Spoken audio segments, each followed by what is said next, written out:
మాతో కూడా మాట్లాడు నాయన. పరిశుద్ధుడు అయిన తండ్రి, ప్రేమగల ప్రభువా, యేసయ్యా నీకు వందనాలు నాయనా. ఈ తెలుగు ఆరాధనలో, రెండవ ఆరాధనలో కలుసుకోవడానికి మీరు ఇచ్చిన కృపల కొరకై వందనాలు. మీరు మాట్లాడమని అయ్యా, మాట్లాడుచున్నప్పుడు నీ బిడ్డలు విని అలాగూ నడుచుకోవడానికి దయచేయమని యేసయ్య పేరిట ప్రార్థిస్తున్నాము తండ్రి. ఆమేన్. హల్లెలూయా. మాట్లాడే దేవుడవు నీవు, మాట్లాడని రాయివి చెట్టువు నీవు కావు. మాట్లాడే దేవుడవు నీవు. యేసయ్యా యేసయ్యా యేసయ్యా యేసయ్యా యేసయ్యా యేసయ్యా యేసయ్యా యేసయ్యా. మాట్లాడే దేవుడవు నీవు, మాట్లాడని రాయివి చెట్టువు నీవు కావు. మాట్లాడే దేవుడవు నీవు. యేసయ్య మాట్లాడే దేవుడు. మరి దేవుని ప్రియులారా, పాటల ద్వారా మాట్లాడతాడు, ప్రార్థన ద్వారా మాట్లాడతాడు, పాటల ద్వారా దేవుడు మాట్లాడతాడు. హల్లెలూయా. దేవుని ప్రియమైన దేవుని బిడ్డలారా, సేవకుల ద్వారా దేవుడు మాట్లాడతాడు, విశ్వాసుల ద్వారా దేవుడు మాట్లాడతాడు, గాడిద ద్వారా కూడా దేవుడు మాట్లాడినాడు. Praise God. హల్లెలూయా. కనుక ప్రవక్తల ద్వారా దేవుడు మాట్లాడుతున్నటువంటి వాడు. ఈరోజు నీతో కూడా దేవుడు మాట్లాడుతున్నాడు. యోహాను సువార్త 3వ అధ్యాయము, యోహాను సువార్త 3వ అధ్యాయము మనము 36వ వచనాన్ని ఒకసారి మనము చదువుకుందాం ఒక్కొక్కరుగా. కుమారుని యందు విశ్వాసము ఉంచువాడే, ఆమేన్. ఏమంట? కుమారుని యందు విశ్వాసము ఉంచువాడే నిత్య జీవము గలవాడు. హల్లెలూయా. కుమారుని యందు ఎవరైతే విశ్వాసం ఉంచుతారో వారికి యేసుప్రభుల వారు నిత్య జీవాన్ని అనుగ్రహిస్తాడంట. వారికి నిత్య నిత్య నిత్య నిత్య కాలము జీవము కలిగిన వారుగా ఉంటారు. వారికి మరణము లేదు, వాళ్ళకి మరణము లేదు. గనుక ఎవరైతే కుమారుని యందు విశ్వాసం ఉంచుతారో వారు నిత్య జీవము గలవారు అని చెప్పి, గలవాడు అని చెప్పి రాయబడినది. విశ్వాసం ఉంచువాడే నిత్య జీవము గలవాడు. హల్లెలూయా. కుమారుడు ఎవరు? ఆయనే ప్రభు అయిన యేసుక్రీస్తు. ఆ కుమారుడినే తండ్రి అయిన దేవుడు ఈ భూమిలోకి పంపించాడు. ఇక్కడ అంటున్నాడు మరలా, కుమారునికి విధేయుడు కానివాడు జీవము చూడడు గాని దేవుని ఉగ్రత వాని మీద నిలిచి ఉండును. దేవుని ఉగ్రత వాని మీద నిలిచి ఉంటుంది. దేవుని ప్రియులారా, ఎవరి మీద అంటే కుమారుని యందు, దేవుని ప్రియులారా, విధేయుడు కానివాడు అంటే విశ్వాసింపని వాడు, అంగీకరింపని వాడు కుమారుని యందు అంటే యేసు ప్రభుని సొంత రక్షకుడుగా అంగీకరింపని వాడు, విని వదిలేసి వెళ్ళిపోయేవాడు. వాడు ఎవరంటే విని వదిలేసి వెళ్ళిపోయేవాడు. కనుక వాని మీద దేవుని ఉగ్రత వస్తుందంట. ఎవరైతే విని విశ్వాసం ఉంచుచున్నారో వాడు నిత్య జీవం గలవాడు. హల్లెలూయా, హల్లెలూయా. కనుక ఉగ్రత, విశ్వాసింపని వాడు అంటే విధేయుడు కాని వాని మీదకి దేవుని ఉగ్రత వస్తుందంట. ఏమొస్తుందంట? దేవుని ఉగ్రత వాళ్ళ మీదకి వస్తుంది. వారు నింది పాలవుతారు. ఉగ్రత దినంలో ఎవరు తప్పించుకోలేరు.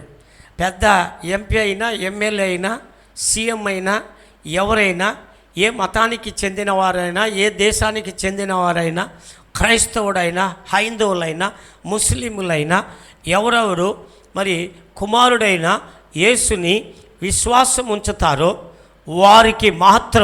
వాళ్ళు మాత్రము నిత్య జీవము గలవాడుగా ఉంటాడు.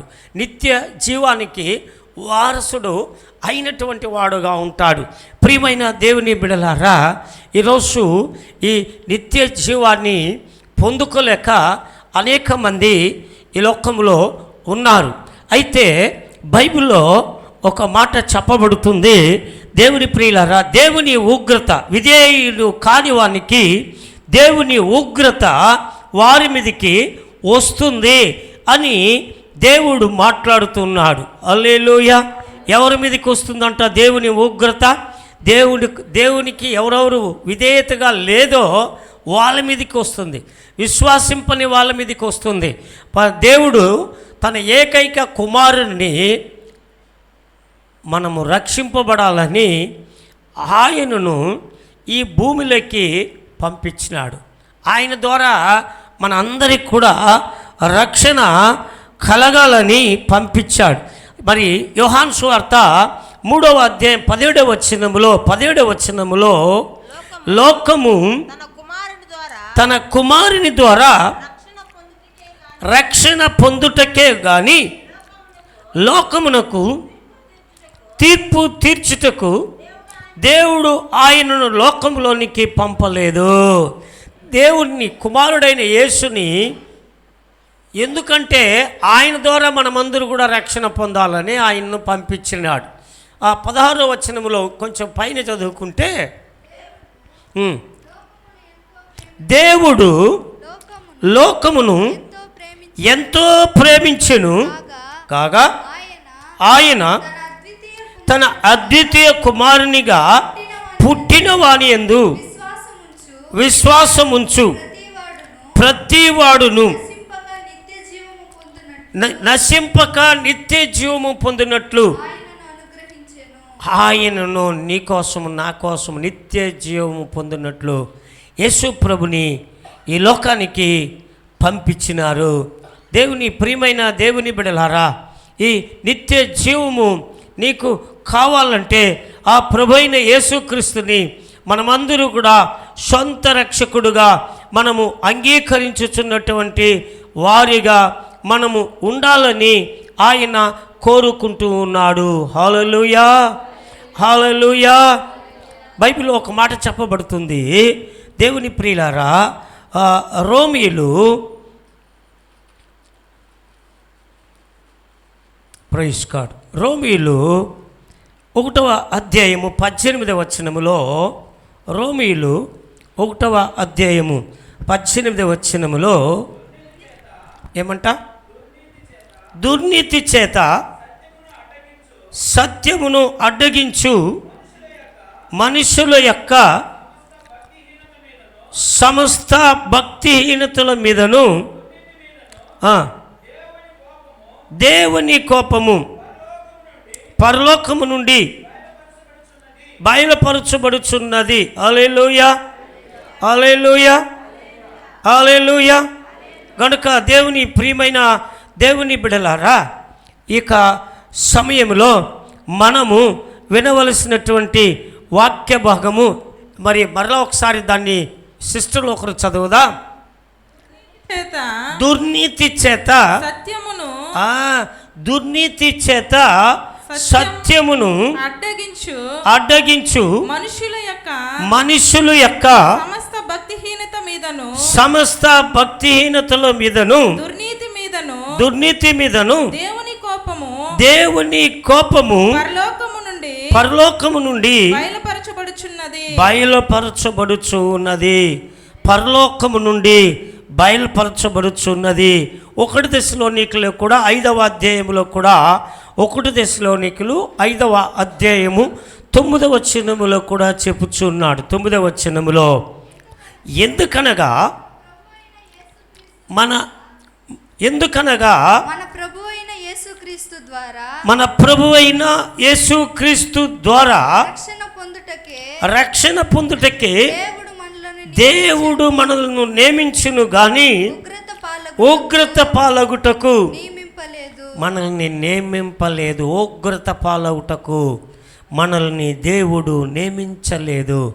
ఎవరైతే ఆ దేవునికి విధేయుడు కానివాడుగా ఉంటాడో, యేసుని అంగీకరింపకుండా ఉంటాడు, నువ్వు ముస్లిములైనా, హైందవులైనా, క్రైస్తవులైనా, నువ్వు యేసుని అంగీకరించలేదంటే, యేసు ప్రభుని విశ్వాసించలేదంటే, యేసుక్రీస్తు ద్వారా మనకు నిత్య జీవము కలుగుతుందని కూడా విని నువ్వు విశ్వాసం ఉంచలేదంటే, అంగీకరించలేదంటే నీకు నిత్య జీవము లేదు. హల్లెలూయా.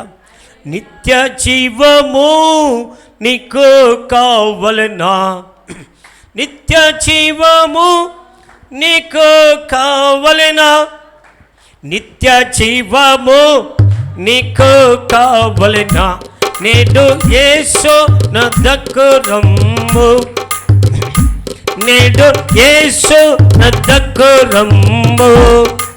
యేసుక్రీస్తును నేడు చేర్చుకో, యేసుక్రీస్తును నేడు చేర్చుకో, యేసుక్రీస్తును నేడు చేర్చుకో. ప్రవేశించు నీ హృదయమందు, ప్రవేశించు నీ హృదయమందు. హల్లెలూయా, హల్లెలూయా. ఒక ధనవంతుడు, ఒక యవనుడు యేసు ప్రభు దగ్గరికి వచ్చి, ఒక ధనవంతుడు, మిగుల ఆస్తి కలిగినటువంటి వాడు, ఎక్కువ ఆస్తి ఉన్నవాడు, ధనవంతుడు, సుఖభోగాలతో ఉన్నవాడు ఒక్కడు వచ్చి, ప్రభువా, బోధకుడా, నేను నిత్య జీవము పొందుకోవాలంటే, నిత్య జీవానికి వారసుడు కావాలంటే నేను ఏం చేయాలి అని దేవుని దగ్గరికి వచ్చాడంట. మార్కు సువార్త, మత్తయి సువార్తలో రాయబడింది. మార్కు సువార్తలో దేవుని ప్రియులారా 10వ అధ్యాయము మరి 17వ వచనములో నుండి మీరు చదువుకున్నట్లయితే, మార్కు సువార్త 10వ అధ్యాయము 17వ వచనముల నుండి ఎవరైనా చదివితే, యేసు ప్రభుల వారు బయలుదేరి మార్గములో పోతూ ఉన్నప్పుడు ఒకడు పరిగెత్తుకొని వచ్చి ఆయన ఎదుట మోకాళ్ళు ఉన్ని, సద్బోధకుడా, నిత్య జీవమునకు వారసుడగుటకు నేను ఏమి చేయదునని ఆయనను అడిగెను. యేసు నన్ను సత్పురుషుడని ఎలా చెప్పుచున్నావు? దేవుడు ఒక్కడే కానీ మరి ఎవడును సత్పురుషుడు కాడు. మరలా వానికి చెప్తున్నాడు, ఆ ధనవంతునికి, ఆస్తి కలిగిన వానికి చెప్తున్నాడు, నువ్వు మరి నిత్య జీవానికి వారసుడు కావాలంటే ఒకటి యేసుప్రభుని అంగీకరించాలి. అంటే విశ్వాసం ఉంచి యేసుప్రభుని సొంత రక్షకుడుగా అంగీకరించాలి. విశ్వాసం ఉంచినటువంటి ప్రతివాడు ఏం చేయాలంటే, నెంబర్ 1, నరహత్యము చేయకూడదు, వ్యభిచరింపకూడదు, దొంగలించకూడదు, అబద్ధ సాక్ష్యం పలకకూడదు, ఎవరిని మోసపుచ్చకూడదు, నీ తల్లిదండ్రులను సన్మానించాలి అను ఆజ్ఞలు నీకు తెలియను కదా. హల్లెలూయా. నీకు తెలియను కదా అని అతనితో చెప్పాను. హల్లెలూయా. ఏమేమి మరి నిత్య జీవానికి వారసుడు కావాలంటే మనము రెండవది, మొదటి చూసినాం, మరి కుమారుని విశ్వాసం ఉంచినప్పుడు మనము నిత్య జీవము గలవాడు అవుతామంట. రెండవది, దేవుని ప్రియులారా, మనము నిత్య జీవానికి వారసుడు కావాలంటే ఈ భూమిలో మనం జీవిస్తున్నప్పుడు ఒకటి యేసుప్రభుని అంగీకరించాలి, విశ్వాసం ఉంచాలి ఆయన ద్వారా నిత్య జీవం అని చెప్పి. రెండవది, నరహత్యము చేయకూడదు. ఏం చేయకూడదంట? రెండవది మరి ఇక్కడ మనం చూస్తున్నాం, నరహత్యము చేయవద్దు, వ్యభిచరింపవద్దు, వ్యభిచారం చేయవద్దు, దొంగలించొద్దు, అబద్ధ సాక్ష్యం పలకొద్దు, మోసపుచ్చవద్దు, నీ తల్లిదండ్రులను సన్మానింపము. తల్లిదండ్రులను సన్మానించే వాళ్ళు ఎందరు ఉన్నారు? తల్లిదండ్రులు నేను సన్మానిస్తూ ఉండాను ఇప్పటి వరకు కూడా. హల్లెలూయా. నేను మరి మా నాన్న మా అమ్మ ఉన్నంతవరకు వారిని గౌరవంగా సన్మానించాం. వారికి ఇవ్వాల్సిన సమయానికి భోజనం ఇచ్చినాం, బట్టలు ఉతికిచ్చినాం. దేవుని ప్రియులారా, మా పాస్తమ్మ గారు సొమ్ముసిల్లిపోతే మా అమ్మకు నేను కూడా బట్టలు ఉతికిచ్చేవాడు అప్పటి దినములో. దేవుని ప్రియమైన దేవుని బిడ్డలారా, అందుకే ఇప్పటి వరకు కూడా వారి యొక్క ఆశీర్వాదాలు, దేవుని ఆశీర్వాదాలు పొందుకున్నటువంటి వాళ్ళుగా ఉన్నాం. హల్లెలూయా, హల్లెలూయా. ఎఫెసీలో ఒక మాట చెప్తాడు తల్లిదండ్రులని. సామెతల గ్రంథంలో ఉంది, ఎఫెసీలో ఉంది, నిర్గమకాండంలో ఉంది. అయితే ఎఫెసీ గ్రంథము, దేవుని ప్రియమైన దేవుని బిడ్డలారా, మరి మనం చదువుకున్నట్లయితే 6వ అధ్యాయం 2వ వచనములో, నీకు మేలు కలుగునట్లు నీ తండ్రి నీ తల్లిని సన్మానింపము, అప్పుడు నీవు భూమి మీద దీర్ఘాయుష్వంతుడగుదువు. ఇది వాగ్దానముతో కూడిన ఆజ్ఞలలో మొదటిది. వాగ్దానముతో కూడినటువంటి ఆజ్ఞలో మొదటిదంట. నేను ఇప్పుడు దానికి వెళ్ళా. అయితే వాగ్దానములతో కూడినటువంటి మొదటి ఆజ్ఞ అంట. మొదటి ఆరాధనకు ఒక ఆయమ వచ్చింది. ఆయమ ఇంకా పూత పని కూడా చేసుకోవాలా, పాపము కింద అడుగు కూడా వేసుకోవాలా. మొన్న మరి కిరణ్ వాళ్ళ ఇంట్లో ప్రార్థనలో ఉన్నప్పుడు పాపం భోజనం వేసుకొని వెళ్ళింది. ఒక ఇంట్లో ప్రార్థన చేస్తున్నప్పుడు భోజనం వేసుకొని వెళ్ళింది. అప్పటికి 9:30 ఆ సమయంలో వేసుకొని వెళ్ళి వారింట్లో పాపం ఇల్లు పడిపోయింది, కట్టుతున్నారు. కొడుకింట్లో ఉన్నారు, కోడళ్ళు మనవరాలు ఉన్నారు. నేనే ఏడ్చుకున్నా. ఆమె ఉదయం చెప్తుంది, నేను వర్క్ జరుగుతున్నా, బైబిల్ కాలేజ్ కడుతున్నాము, అక్కడ ఉన్నప్పుడు వచ్చి ఏడ్చుకునింది. పాస్టర్ గారు ఇంకా అడుగు వేసుకోవాలా, పూత పని చేసుకోవాలా, సీట్లు వేసేసినారు, నాకెప్పుడు వచ్చి ప్రార్థన చేస్తావు? నేను నా భర్త ఇంట్లోకి వచ్చా. మొదటి ఆరాధనలో కూడా వచ్చి ఏడ్చుకొని అడిగింది ప్రార్థనలో, నేను ఆ ఇంటికి వెళ్ళిపోవాలి. ఏమ్మా, మొన్న ప్రార్థనలు చేసినప్పుడు భోజనం ఇచ్చినారో తీసుకొని వెళ్ళినాము. ఆ సమయంలో నేను నా భర్త తింటున్నప్పుడు లైట్ ఆపేసేసినారు కొడుకు కోడలు.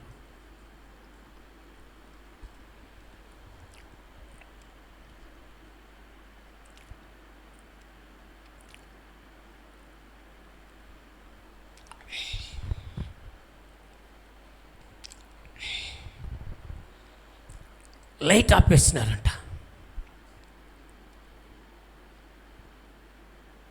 ఈరోజు తల్లిని తండ్రిని సన్మానించే వాళ్ళు ఎందరూ ఉన్నారు? తల్లిని తండ్రిని సన్మానించే వాళ్ళు ఎందరున్నారు ఇక్కడ? దేవుని ప్రియులారా, చూడండి, కొందరు చేతులు మాత్రం పైకి ఎత్తబడుతుంది, కొందరు చేతులు శైతానుగాడు అదుముతాడు వాళ్ళని. ఆమె నేర్చుకునింది. ఇంట్లోకి వెళ్ళి వాక్యం వినేది మాత్రం కాదు, మీరు విని నడుచుకుంటేనే మీకు ఆశీర్వాదాలు. దేవుని ప్రియులారా, నీకు మేలు కలుగునట్లు నీ తండ్రిని తల్లిని సన్మానింపుము, అప్పుడు నీవు భూమి మీద దీర్ఘాయుష్వంతుడు అవుతావు. ఇది వాగ్దానంతో కూడినటువంటి మొదటి ఆజ్ఞ. ఈరోజు తల్లిని తండ్రిని కొట్టేవాళ్ళు ఉన్నారు, తిట్టేవాళ్ళు ఉన్నారు కదా, తిట్టేవాళ్ళు ఉన్నారు. కొందరు కొడుకులు పెండ్లి అయిపోయిన తర్వాత ఏమైనా తీసుకొస్తే కనబడకుండా ఎత్తుకుని దాచిపెట్టుకొని వాళ్ళ భార్య వాళ్ళ పిల్లలే తినేసే వాళ్ళు ఉన్నారు కదా. అమ్మకు నాన్నకు పెట్టేవాళ్ళే. ఒక మంచి భోజనం చేసినప్పుడు అమ్మకు నాన్నకి ఎత్తుకుని పెట్టేవాళ్ళే. క్రైస్తవుడా నువ్వు? అయ్యా నువ్వు క్రైస్తవుడు, నేను చెప్తున్నాను, క్రైస్తవుడే కానీ క్రీస్తులో లేదు నువ్వు. క్రైస్తవుడే కానీ క్రీస్తులో లేదు. హల్లెలూయా. నువ్వు క్రీస్తులో ఉంటే నిశ్చయంగా మొదట నీ తల్లిని తండ్రిని సన్మానిస్తావు. ఇక్కడ ప్రభుల వారు, నేను ఇప్పుడు ఆ వాక్యానికి పోలేదు కనుక ఈ 10వ అధ్యాయంలో దేవుని ప్రియులారా మార్కు సువార్త 10వ అధ్యాయంలో చదువుకున్నట్లయితే నరహత్యము చేయవద్దు, వ్యభిచరింపవద్దు, దొంగలీవద్దు, అబద్ధ సాక్ష్యం పలకవద్దు, మోసపుచ్చవద్దు, నీ తల్లిని నీ తండ్రులను సన్మానింపము, నీ తల్లిదండ్రులను సన్మానింపము అను ఆజ్ఞలు నీకు తెలియను కదా అని అతనితో చెప్పాను. ఇవన్నీ తెలియను కదా అని ఆ ధనవంతునితో కూడా దేవుడు చెప్పుచూ ఉన్నప్పుడు వాడు అంటున్నాడు. ఏం చెప్తున్నాడంటే, వాడు ప్రియమైన దేవుని బిడ్డలారా, అందుకు అతడు బోధకుడా బాల్యము నుండి ఇవన్నీ అనుసరించుచునే ఉంటినని చెప్పాను. హల్లెలూయా. ఇదంతా నేను చేస్తా ఉండా. మరి నేనేం చేసేలేదు తెలిసినా, నరహత్యం చేసేలేదు. హల్లెలూయా. ఏం చేసేలేదు? నరహత్యం అంటే మనిషిని చంపేదే కాదమ్మా. ఎవరికైనా మేలు కార్యాలు చేస్తానని చెప్పి చేయకుండా ఆపేస్తావు చూడు, అది కూడా నరహత్యమే. ఎవరికైనా డబ్బులు ఇస్తాను నీ మంచి కార్యానికి అని చెప్పి ఇస్తానని చెప్పి 2 రోజులు ఉండేటప్పుడు ఆపేస్తావు చూడు, అది కూడా నరహత్యమే. ఎవరికైనా దేవుని పేరాల డబ్బులు తీసుకొని చెల్లించకుండా ఉంటావు చూడు. పాస్టర్ గారు పాపం లక్షలు తీసి ఇచ్చేసి గూడూరులో 100 మంది ఉన్నారు సంఘంలో, 200 మంది ఉన్నారంట. అప్పు తీసి ఇచ్చి అప్పు కట్టకుండా సంఘానికి రాకుండా దూరం అయిపోయినారంట. విశ్వాసులు ఆగిపోయినారంట, రాలేదంట. పాస్టర్ని గొంతు కోసినట్లు కదా. పాపము పిచ్చేవాడుగా ఉండి ఎంగిలి అన్నము ఆకుల్లో తింటూ బ్రతుకుతూ యేసు ద్వారా పట్టబడి, ఎవరో తెలియదు, కన్నడ తెలుసు, తెలుగు తెలుసు, ఇంగ్లీష్ తెలుసు, తమిళం తెలుసు, అన్నీ మలయాళం తెలుసు. ఆయనకి ఊరే తిరిగేశాడు, రాష్ట్రం జిల్లా అంతా తిరిగేశాడు. చివరిలో యేసుప్రభు ద్వారా పట్టబడినాడు, రక్షింపబడి పెండ్లయింది. మరి బిడ్డలు కనుక్కొని దేవుని కృపలు బట్టి గూడూరులో పరిచయం చేస్తూ ఉన్నాడు. దేవుని ప్రియులారా, పోయిన నెలలో రామాపురం చర్చికి వచ్చి ఉన్నాడు ఆయన. దేవుని ప్రియులారా, అతడు సంఘాన్ని విడిచి విశ్వాసులు డబ్బులు అప్పు తీసుకొని చెల్లించకుండా మరి 10 లక్షలకి 20 లక్షలు అయిపోయి 30 లక్షలు అయిపోయి ఇల్లు వదిలేసి బయట వచ్చేసాడు పాస్టర్ గారు. అందుకే నా పిల్లలకి నేను కూడా మరి హెచ్చరిక పొందుకున్నా, ఏ విశ్వాసులకి అప్పు తీసేయకూడదు. హల్లెలూయా. ఒకవేళ విశ్వాసికి ఏమైనా చేయొచ్చు, కానీ పాస్టర్లు ముందుబడి డబ్బులు వేరే వాళ్ళ దగ్గర నుండి ఉన్నది ఏదో కొంచెం పెట్టుకుంటే దాన్నంతా కూడా అప్పు చెల్లిస్తే ఇంకా 25 లక్షలు ఉంది అప్పు అన్నారంట పాస్టర్ని. ఆయన ఏడ్చుకుంటాడు. నేను చివరి ప్రార్థనలో ఎవరు అప్పులో ఉన్నారని ఉపవాస ప్రార్థనలో నేను ప్రార్థిస్తూ పిలిచినప్పుడు చివరిలో వచ్చి నిలబడినాడు. నేనే అప్పులో ఉన్నా, నువ్వు ఎలా అప్పు చేసినావంటే, నేను చేయలా, విశ్వాసాలకి తీసిచ్చి నన్ను ఇంటి దగ్గర వచ్చి లాక్ చేస్తానంటున్నారు. నేను 2 వారాలు అయింది, మా పాస్టమ్మ గారు నడిపిస్తూ ఉన్నారు మందిరాన్ని. ఎంత వేదన. అయితే బైబిల్ గ్రంథంలో దేవుని ప్రియులారా, నేను చెప్తున్నాను, పాస్టర్ల దగ్గర విశ్వాసుల దగ్గర అప్పు తీసుకున్నప్పుడు దాన్ని వడ్డీ అసలు కడితే చాలా ఆశీర్వాదకరంగా ఉంటుంది. హల్లెలూయా. హల్లెలూయా. అప్పుని గురించి ఒకరోజు మాట్లాడతాను కనుక దేవుని ప్రియులారా, ఈరోజు మరి పాస్టర్లు కడుతున్నారు వడ్డీని. వీళ్ళేమో జాలీగా ఉన్నారు ఇంట్లో కదా, రోజులు చెప్తా ఉన్నారు. మీరు మత్తయి సువార్త 6వ అధ్యాయంలో మీరు చదవాలి, మీ రుణస్తులకి మీ రుణాన్ని చెల్లించాలని. రుణం అంటే పాపము. నేను ముగించబోతున్నాను. అయితే ఇక్కడ ఉన్నటువంటి వాడు, ప్రభువా నేను చిన్నప్పటి నుండి ఇవన్నీ ఆజ్ఞలను నేను గైకుంటూ ఉన్నాను, బోధకుడా, బాల్యము నుండే ఇవన్నీ అనుసరించుచునే ఉంటినని చెప్పాను. మరి దేవుని ప్రియులారా, మా తల్లిదండ్రులను కూడా నేను సన్మానిస్తున్నాను. నువ్వు చెప్పినవే, వ్యభిచరించలేదు, నరహత్యం చేసేలేదు, వ్యభిచారం చేసేలేదు, దొంగలించేలేదు. ఇక్కడ ఎందరు దొంగలు ఉన్నారు, ఇంకా దొంగలు, ఒప్పుకోకుండా ఉండే దొంగలు.